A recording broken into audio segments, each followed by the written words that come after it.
Мен ал жерде кысымга алып, бир күн кечке алып калып турган даражада болчу ал директор.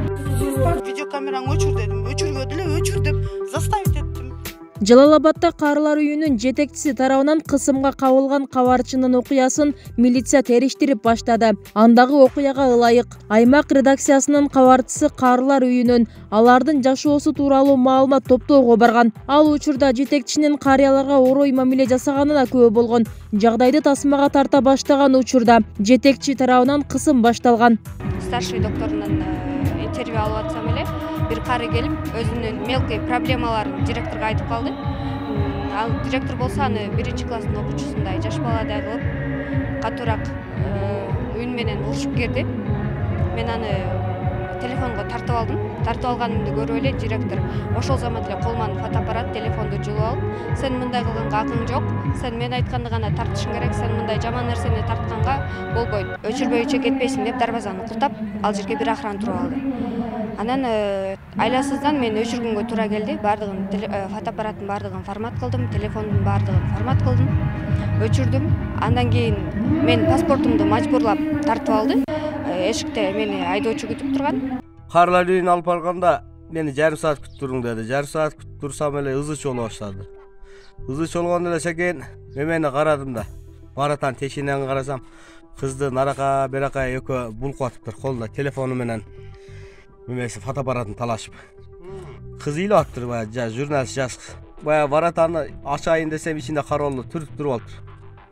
Аны түртүп, ачып мен күчкө салып. Кызды алып чыгып кеттим да.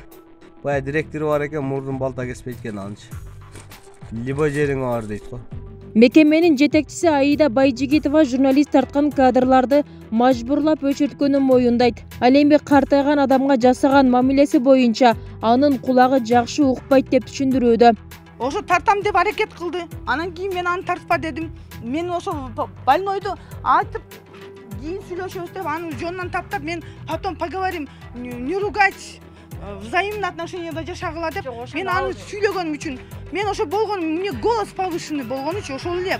Бирок мен анын эмесин алып, неле телефондогу ошо бизди чала тарткан эмесин өчүрүп койгонум чын. Өчүрүп койдум дагы, анан кийин видеокамераңды өчүр дедим. Өчүргөдү эле, өчүр деп заставить эттим. Өчүрдү дагы, анан өчкөндөн кийин биздики мына закрыто азыр. Бизде карантин.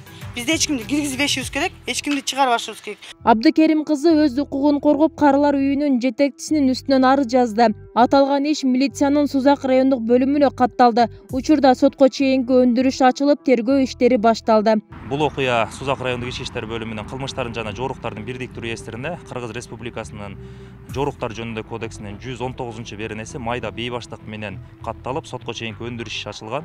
Азыркы учурда аталган сотко чейинки өндүрүштүн алкагында тергөө амалдары уланууда. Юристтерде директордун бул кадамын мыйзамсыз деп эсептейт. Анткени кандай учурда болбосун, журналисттин мыйзамдуу кесиптик ишине тоскоолдук жаралбашы керек. Мындай учурда тоскоолдук жараткан жаран 2 категорияда жоопкерчиликке тартылат. Директордун кылган аракети Кыргыз Республикасынын жоруктар жөнүндө кодексинин 89-беренеси бар. Ошол журналисттин мыйзамдуу кесиптик баягы несин аткаруу боюнча, тоскоолдук кылуу боюнча ал жерде тиешелүү санкциялар көздөлгөн.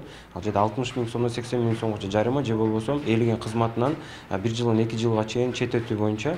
Бүгүнкү күндө эгер далилдерге карасак, ошол күбөлөрдүн көрсөтмөлөрү бар. Андан сырткары ал аял деле өзү ошол телефондон маалымат өчүрүлгөндүгү боюнча максаттык маалымат кызматтарына, ошондой эле тергөө органдарына көрсөтмө берди. Бул деген жагдай ошол материал, даярдалган материалды өз билемдик менен өчүрүп салгандыкка жатат деп эсептейбиз. Бүгүнкү күндө тергөө бүтүп, тергөө иштери жүрүп, жыйынтыгында анын аракеттери далилденип, сот тарабынан жоопкерчиликке тартылат деген ойдобуз. Учурда Сузактагы стационардык мекемеде 85 карыя жашайт. Азыркы жетекчи Байжигитова буга чейин ушул эле жерде китепканачы болуп 10 жылдан ашык иштеген. Ушул жылдын башынан тартып коллективдин колдоосу менен